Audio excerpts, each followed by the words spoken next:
What is shaking? It is always a pleasure to welcome to the show Hall of Famer, member of Inside the NBA for 20 plus years, one of the greatest to ever do it, Charles Barkley. Chuck, what's going on? Hey man, I'm glad to be on your show. It's been a minute. Everything's good, man. You can't be pushing little guys, Tom. You know better than that. Well, you didn't want any of me. I wanted some of you, and you were fucking the other end of the court. So I was like, I'll just take Kevin. Hey, listen, that's my guy, man. Hey, it's good to see you again, brother. Good to see you too. Everything going good? Yeah, man. It's right now I'm getting ready to gear up for March Madness. I'm starting that in a couple weeks. The NBA is pretty boring right now. I mean, Oklahoma City looks like they just kicking ass and taking names. And can Houston and Denver gain on them? That's the only question. Now the East, man, I got zero idea who's gonna win the East. I mean, the East is. I think obviously the Pistons. I'm not sure the Pistons are for real, even though they playing great.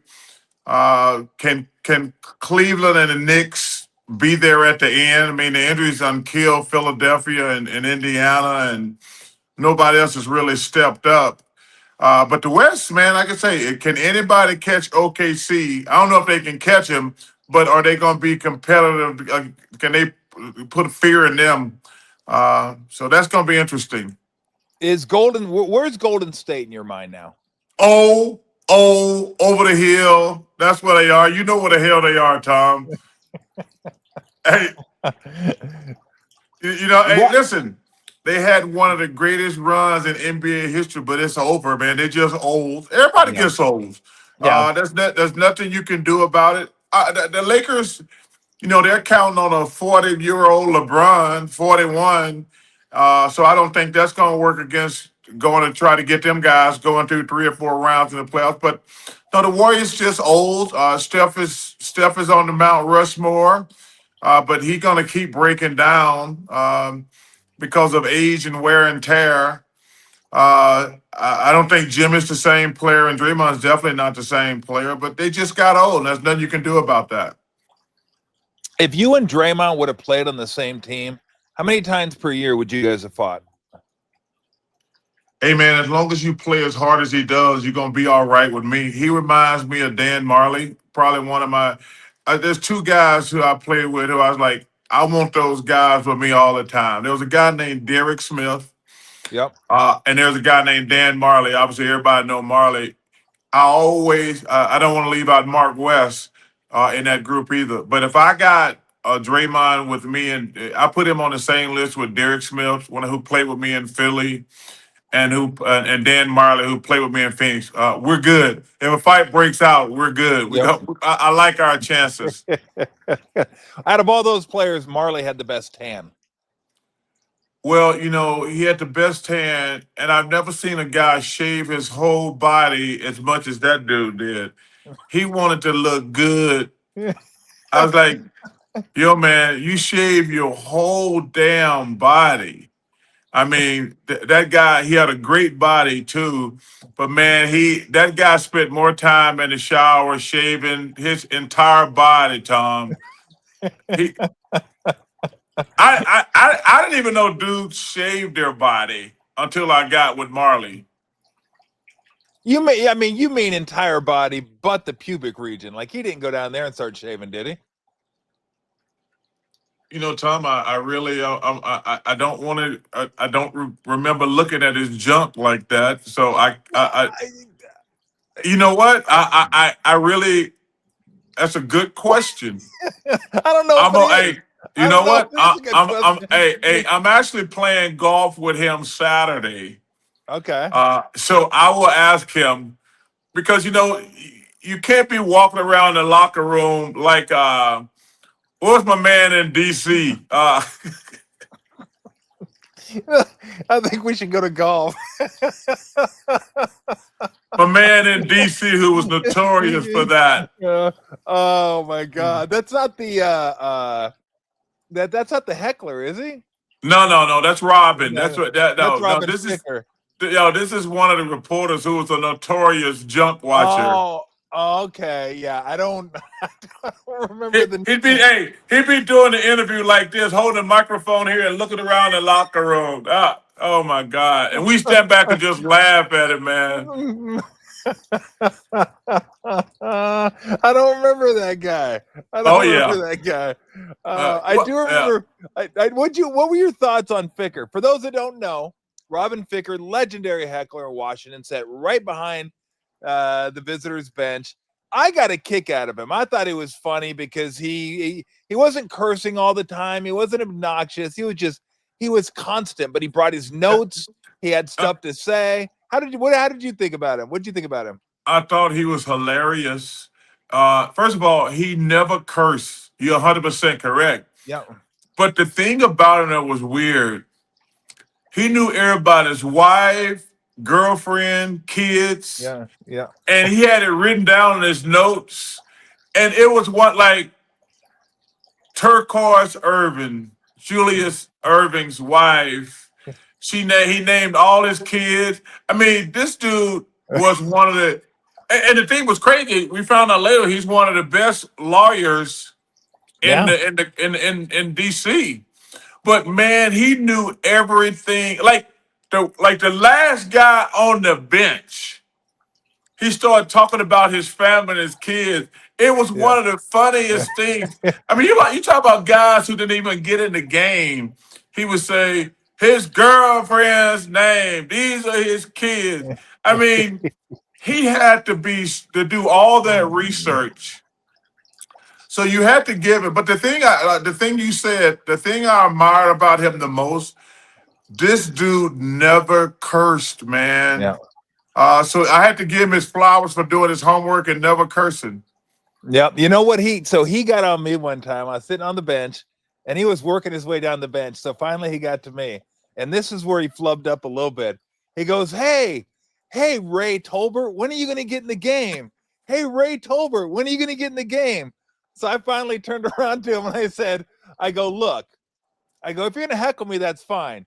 But I go, Ray's a few shades darker than I am, okay? We're not the same guy. So he unfolded his program and looked and goes, okay, Tom Tolbert, when are you going to get in the game? That sounds Like, just like Robin. That sounds just like Ficker.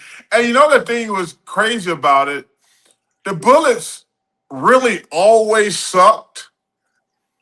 yep. And I says, after you like, yo, man, you come here every year and harass us, and the Bullets always suck. He says, yeah, that's how I get my enjoyment, though, messing with you guys, because we do suck. Now, do you remember a guy that would curse occasionally? Do you remember Leon the Barber One of the worst human beings ever. in In Detroit? Detroit. In Yep, Detroit. in Detroit. Like, Yeah, he was awful. he was awful. He was mean spirited, and he cursed the entire time. Yep. Like, um, like I did not like him or respect him at all because he was so mean spirited and derogatory. Like, yo, man, you can say what you want to. I mean, dude, I played in Philly, so I'm used to getting people saying things. But he was so mean spirited to guys. That's why I had no respect for him at all. Yeah, he told us when I think it was when I was with the Warriors, it was me, Mully, Sharunas, Christian Belt might have been on the court at one time. There were four white guys on the court, and he was yelling at the top of his lungs, "Warriors, you ain't winning this game. You ain't winning this game. You're too white." That's what he yelled, and So I was so hey, like, so you play with Christian Belt? "Yep, I did. You know, we drafted him with the Sixers. I I heard remember a couple. that. And I really liked him. He was a great kid, a Good great guy. kid. And man, I got the news he passed away a couple years ago. I know, But just brutal. really a great kid. Uh, I really had a great time playing with him, and really unfortunate he tore his ACL with us in Philadelphia. But man, what a great kid!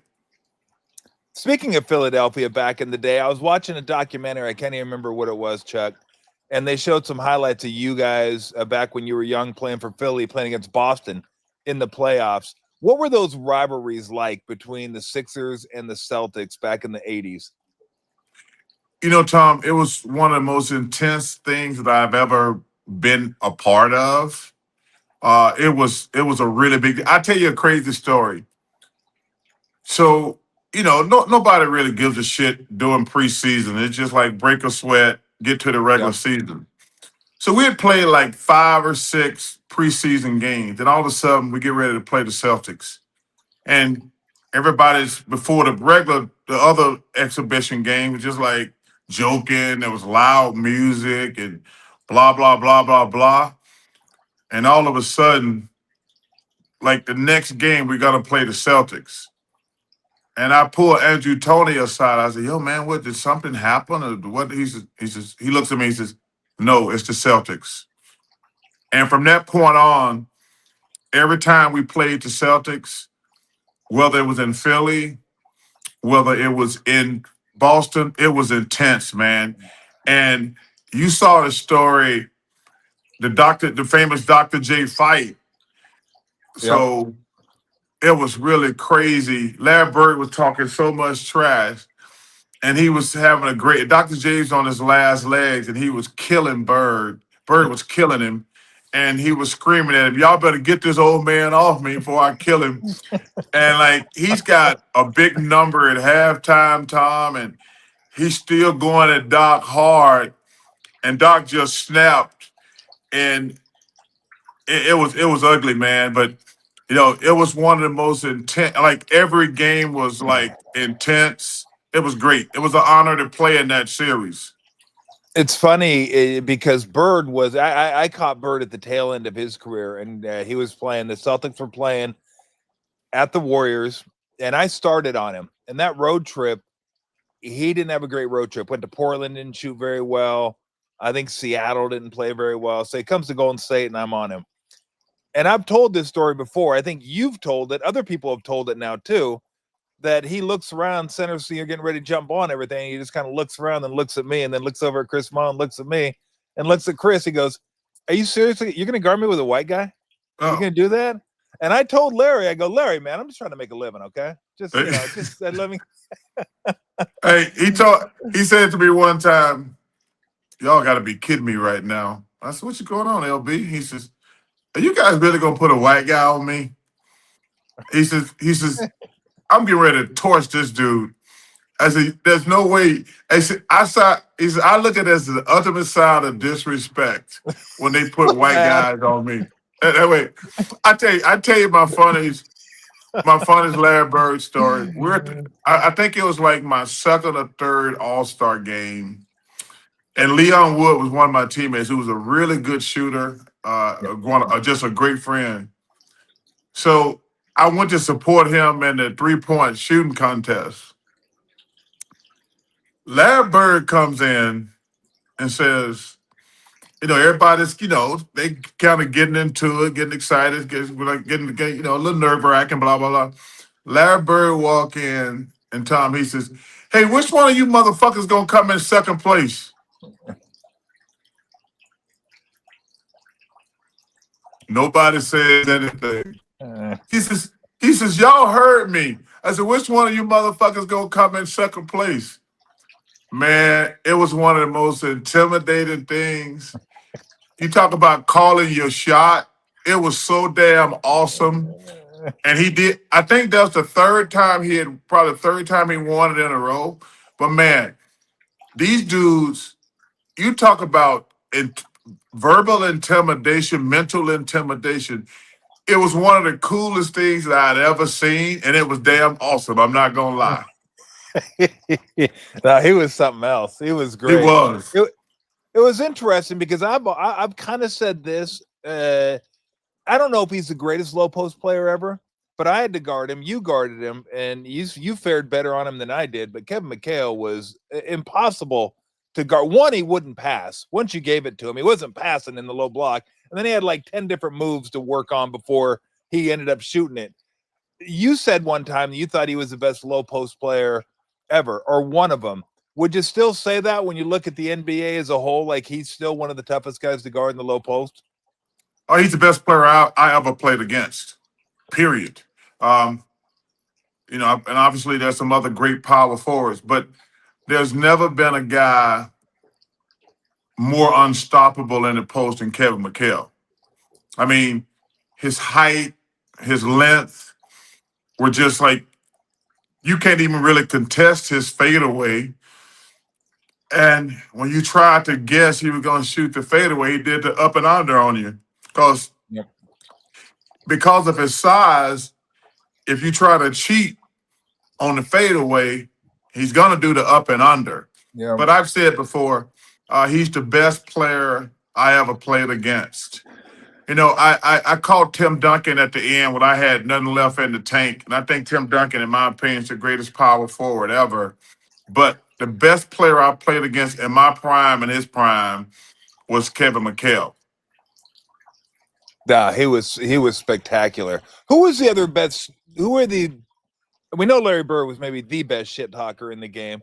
Who were the other ones? Because I always thought Gary Payton was great when I played Gary, and I don't know if Gary was a great shit talker or just he wouldn't stop talking. Like Gary talked the entire game, would not be quiet. Sometimes I didn't even know what he was saying. He was just saying. Hey, that's actually, first of all, Gary Payton and Reggie Miller and Michael Jordan are definitely on that list. Yeah, But Gary, one of my favorite people of all time, yeah, Gary's like, great. like Bird, Reggie, Michael was strategic shit talkers. Yeah. But you're right about Gary. Gary, he reminds me as far as a motor, like Russell Westbrook has got the best motor I've probably ever seen in the NBA. I've never seen a guy play that hard every single game, like probably to a fault. Probably to a fault. Yeah. But Gary's probably the second guy who like played with so much energy and talked so much shit. And then the thing was, it, he's taking up for them big old soft big men he was playing with. Because he shouldn't even be in the conversation with big guys, but he was so competitive. He's like, because I'm gonna torch his big guys, but he come over there talking to me. I was like, yo, there's nothing you can do. These dudes you coming to fight with ain't gonna fight. So, but Gary, he's right up there on the Mount Rushmore shit talking. It's interesting going back to I remember you talked about this, Chuck, on TNT years and years ago, how you and Michael Jordan used to be really good friends and then weren't friends, but because you felt the responsibility to, I mean, say what you feel when you're on the show. You owe that to the people that are listening to the show, that are watching the show, that you got to be able to say what you're going to say. Was that an easy decision for you to make? Because I know you're always going to say what you want to say, but you guys were pretty good friends at one point. But it was everybody knew it. It was right there in front of you. Greatest player of all time, not the greatest owner of all time, and not the greatest Yeah. evaluator, not the greatest evaluator of talent at all time. Was that something you had to think twice about, or was it easy for you to say, look, this is what I feel, this is what I got to say? Well, it's interesting. That's a great question, Tom. It kind of came out of nowhere, to be fair and honest. I was on a radio show in Chicago with Waddle and Sylvie, and we Mm-hmm. were just talking. And the one thing I've always tried to do is just be fair and honest because, one thing I hate about reporters, you can tell the guys they don't like and the Yeah. guys they like. That's not the way you should do your job. As long as you're fair. I remember the night Kobe Bryant called me and cursed me out for like 4 hours straight. Remember the game he wouldn't shoot? Yes. Uh, yeah, and I said that was total bullshit what Kobe Bryant did tonight. He would not shoot. He was trying to prove a point. He didn't have any help. I said that's why I don't compare him to Michael Jordan. I said Michael Jordan would have shot more times trying to will his game. And Kobe, man, Kobe texted me for 4 hours straight, Tom, calling me every name in the book. And I was like, yo, man, I'm doing my job. I mean, he texted me literally for 4 hours in the middle of the night. after the game, calling me every name in the book. And I'd known Kobe for a minute. And we finally like, yo, we reconcile and like, because he know he was wrong. But what I said about Michael, I said, Michael, I don't think he's ever going to be successful. I think the people around him, they're not good talent Yeah. evaluators, and you need better people around you. And he's not been successful as a GM. And first of all, those out here just spewing facts. Yeah. And I remember he called me that night, uh, and he went ballistic on me, telling me, "Hey, you're supposed to be my best friend, and you're gonna do that bullshit, blah blah blah blah blah." I said, "Man, I got to do my job." And I said, "You haven't done a good job as a general manager, and that's my job to do. To be honest," I said, "How can I criticize other people and give you a pass?" I said, "When other guys that make bad draft picks, I call them on it too." And he just cursed me out up and down, and we have not spoken since that night. And it was a very difficult thing for me because the guy was like a really like my best friend at the time. But Tom, listen, man, there's nobody who ever been on came to me and said they thought I took personal shots at them. Guys, players have called me, coaches have called me, and I have explained exactly why I said what I said. And let me tell you what really bothers me the most about this whole thing, Tom. These assholes never call me when I say good shit. Yeah. Yeah, see, that's the only thing Yeah. I hate. Yeah. That's like these guys never call me when I give them a positive compliment. Now I can count the times I've said negative things about certain players, but players never call me and say, "Hey man, I want you. I really appreciate you telling everybody what a great player I am, man, what a great person, blah blah blah." Nobody ever does that. You say one bad thing about them, Tom. They call you, the agent call you, coaches call you. I said, "Yo man, you never call me when I said something positive." And I said, "Okay, you mad? I'll explain why I said it, and I just keep it moving." My favorite part is this, Charles. When I say something that somebody doesn't agree with, they'll call me or used to hit me up on the radio show. Mostly I'd see them in the locker room or in the hallways or something. And they'd read me the riot act about what I said. And then in there somewhere would be, yeah, my boys told me this is what you said. Or my aunt told me this is what you said. And I'm like, you didn't even fucking hear it? You Hey, didn't hear hey, it. And you're coming at me. I'm like, get the fuck out of here with that. At hey, least hear it. 100%. And their family and friends are just trying to stay on the payroll. Yeah. So they're gonna embellish what you said. Yep. Because I always tell, like, it's so interesting that they're dealing with, like, so I'm anti-internet because I just started doing social media, to be honest with you, because I got a vodka and a gin company I just bought. So they're asking me to do, when I do appearances, to do bottle signs and things like that. So I just got into the internet phase of my life for the reason, because I thought it was full of low lifes and scumbags. And you know what? I was 100% right. The internet Yes, is you full of were. low lifes and scumbags. Everybody wants to. I never understand why people have to have an opinion on every subject. Yeah, shut the fuck up. You don't have to tweet something on every subject in the world. Nobody cares about your low life ass opinion. You just a bitter ass person. Shut the fuck up. But but one thing I have figured out is sometimes when people respond to stuff, they have it all wrong. Because if you go back and look at the original thing somebody said, they take it so out of context in in their responses, and they shit talk it on the internet. You just like people don't even take the time. But the number one thing what you said though, Tom, the first thing Dr. J said to me when I was first becoming a star, he said, Charles, because I said, hey man, they're writing some things about me. I'm not sure if it's factual or true. He says, let me ask you, I'm gonna just tell you one thing about criticism. The first thing you have to ask yourself before you blow a gasket or overreact, ask, is the criticism fair? I said, what? He says, dude, people can criticize us. Sometimes they're telling the truth.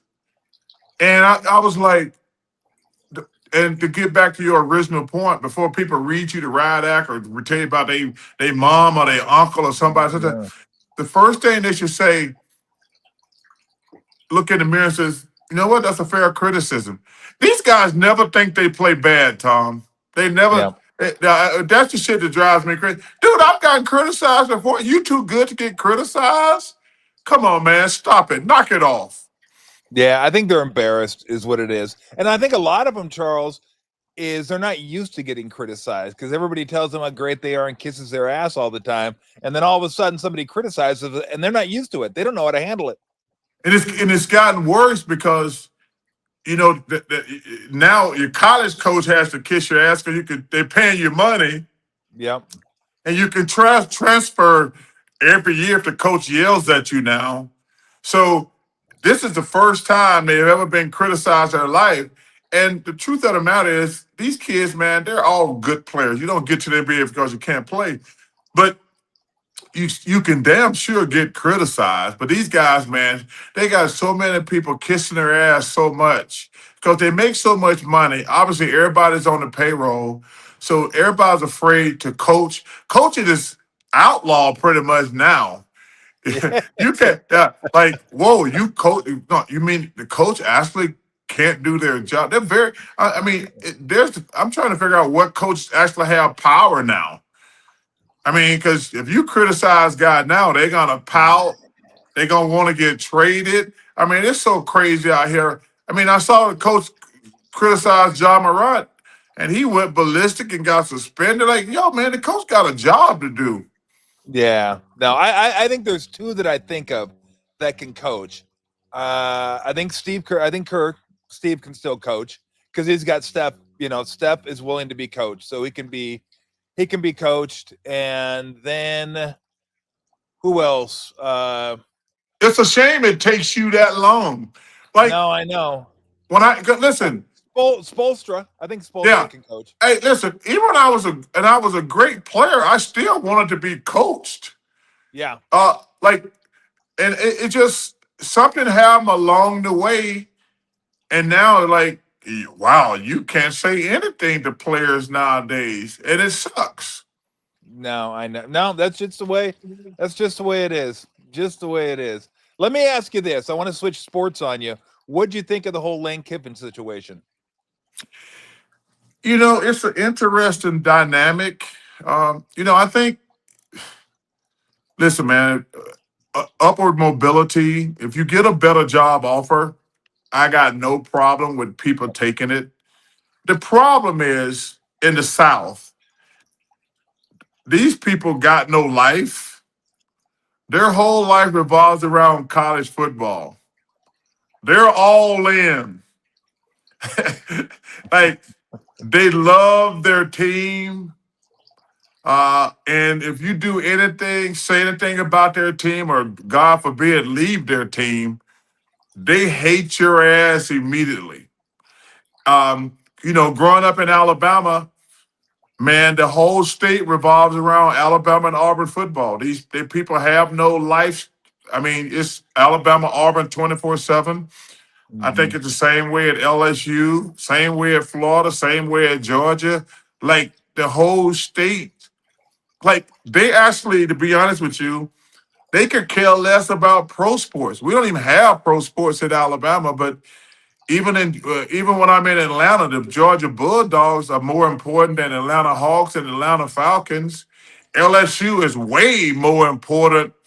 They way more important than The I mean Saints. the Saints got Yep. a great following, but it's a Yeah. LSU it's a LSU state, and obviously Florida State and Miami are self-explanatory. They way more important than the Dolphins and the Orlando Magic. I Yeah. mean, the Florida Gators, Florida State, and the Miami Hurricanes, they are football royalty. So, Lane got a better job. There's no easy, and let me tell you something. There's no easy way to break up with Yeah. anybody, you know. And he's a Although, hell of although, a although, hell of a although coach. Lane has perfected the art of the messy breakup. He's perfected that. I mean, he left Tennessee. Yeah, Matthews is burning outside. SC, he got fired on or near the tarmac. The yeah. Raiders fired him. Al Davis had a damn overhead projector out there firing Lane Kiffin. Saban fired him between the semifinals and the finals. He got rid of him to go to Florida Atlantic. So Lane has mastered the art of the messy breakup. Somehow, some way, he's done it. Yeah. Well, you 100% correct. And listen, I think he's a hell of a coach. Yeah. But it's kind of like he breaks up and go out with the same sisters or same like relatives in the same family. That I think that's why his breakups are so messy. Like you went from Tennessee to Ole Miss to LSU. You do know they're in the same family, right? I mean, the USC thing is different. The Raiders thing is different. But when you start dating all the same sisters, it's gonna be messy. Uh, and this is the third sister he's went out with. It's either like you can classify it like this. This is like the third sister or the third relative that he's been out with. And he got married to all three sisters, and like so, it's definitely going to be a messy family reunion. But you're right; he's perfected the messy breakup.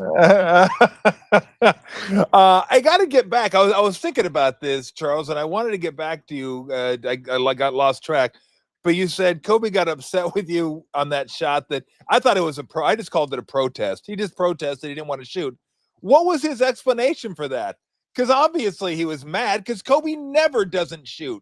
Yeah, he never gave me an explanation. He was He just mad didn't. because we had the game, so we had the game. And Ernie come. I said, well, that was totally bogus bullshit about Kobe tonight. Like he was trying to protest. Like he wouldn't shoot.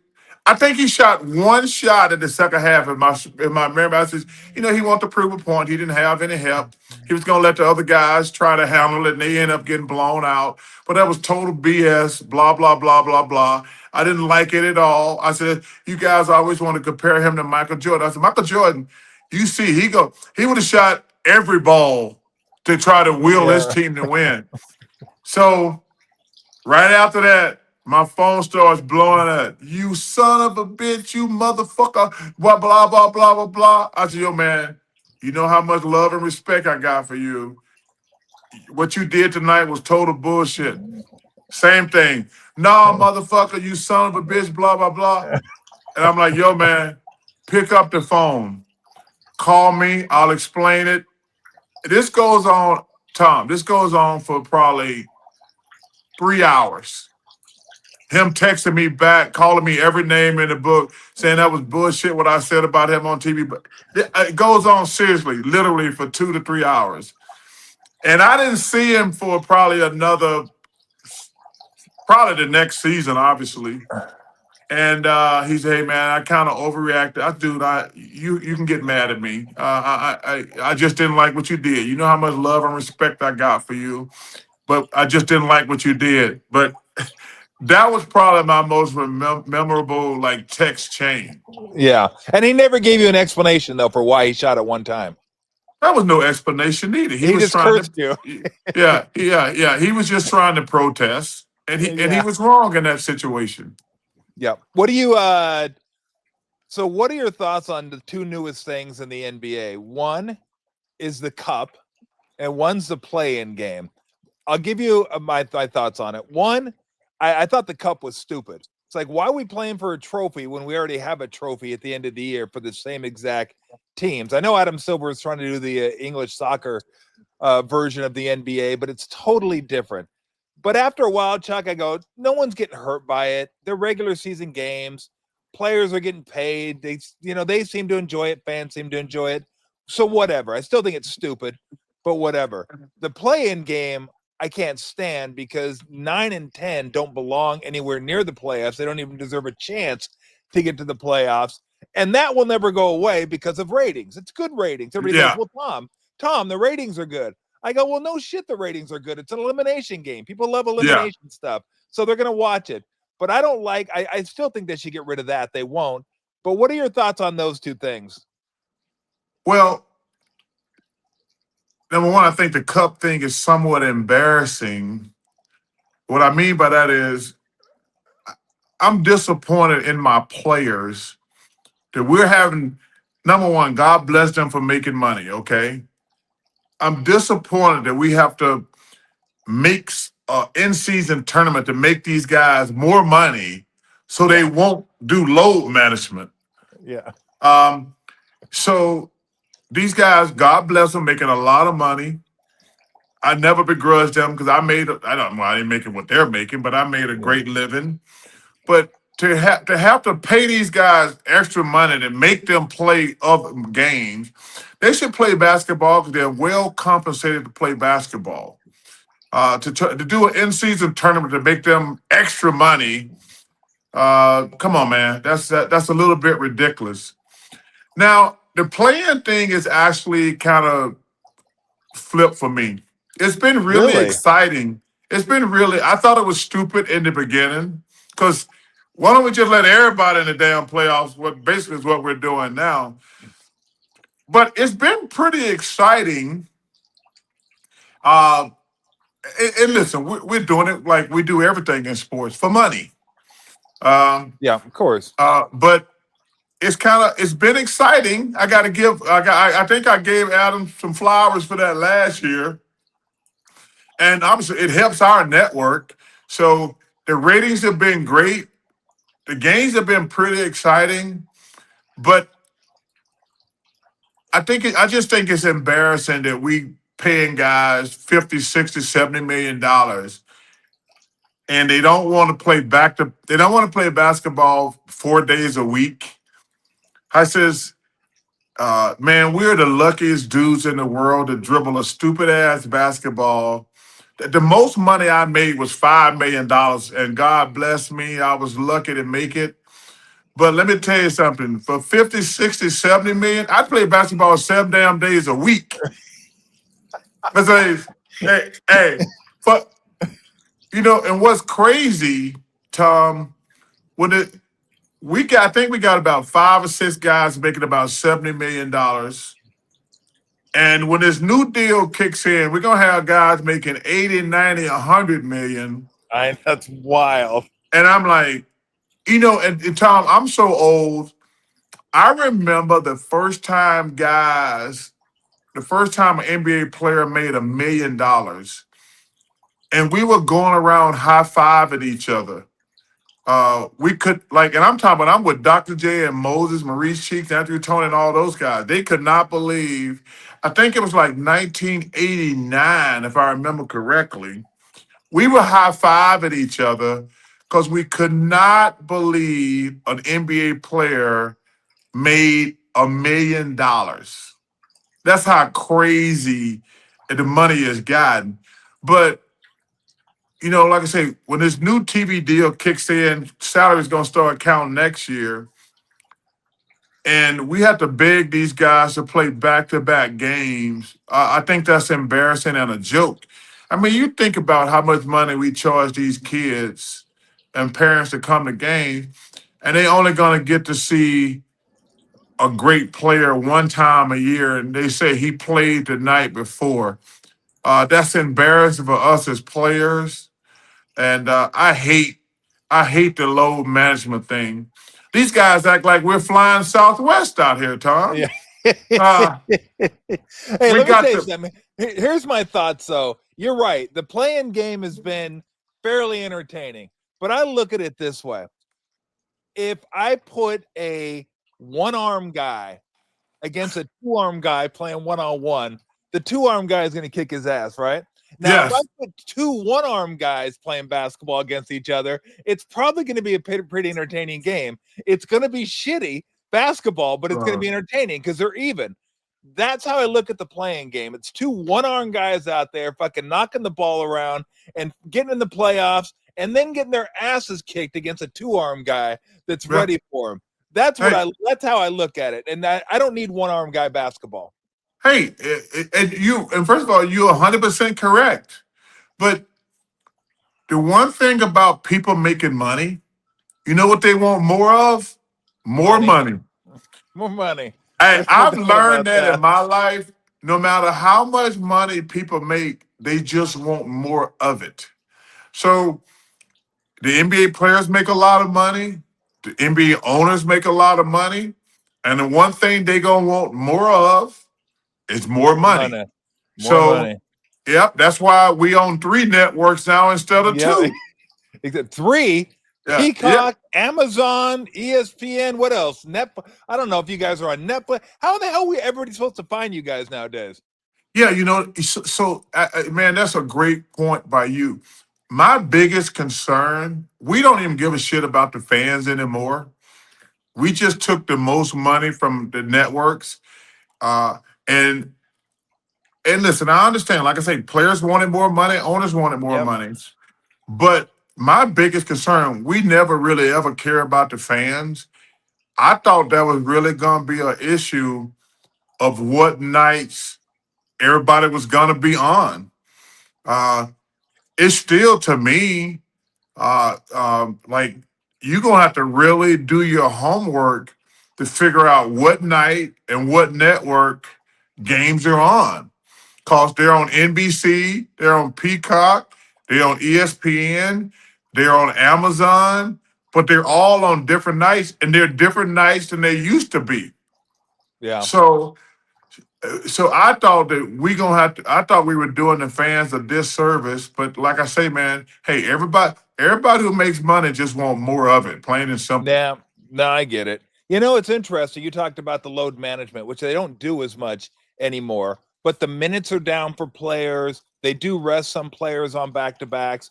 And I could live with that if it meant getting to see the players more often.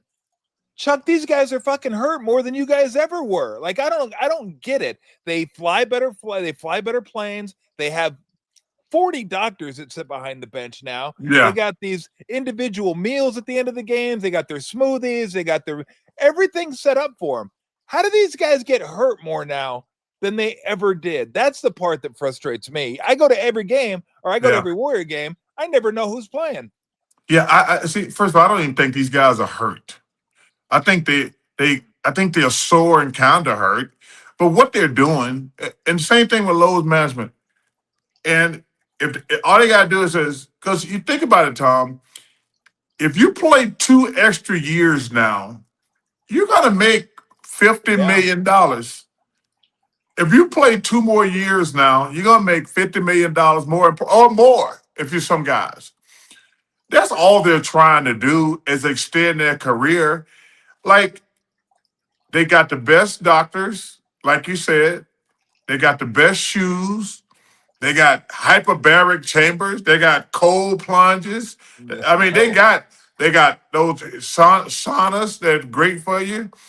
But all they're really trying to do is extend their career. If they would just say that instead of just looking me right in my face saying it's not safe to play basketball, or this is what they could really do. How about you just play 25 minutes tonight instead of 45 if you're going to play back to back? The coach says, hey, we play back to back. Steph Curry, I'm going to play you 30 minutes both nights, not 40 minutes both nights. Draymond, I'm going to play you 30 minutes a night both nights. You're not going to play 45. That to me would be the right way to handle it.